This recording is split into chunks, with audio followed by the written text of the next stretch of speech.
মেঘে ঢাকা আকাশ রে তুই একটুখানি কাঁদ। পিশাচেরা কেড়ে নিল আমাদের এই চাঁদ।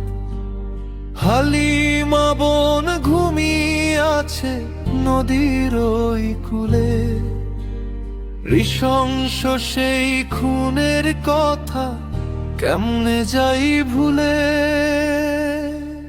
সারাদিনের ক্লান্তি ভুলে ভাইটি ফিরতো ঘরে,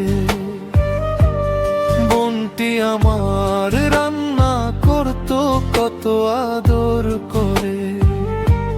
সারাদিনের ক্লান্তি ভুলে ভাইটি ফিরতো ঘরে, বোনটি আমার রান্না করতো কত আদর করে।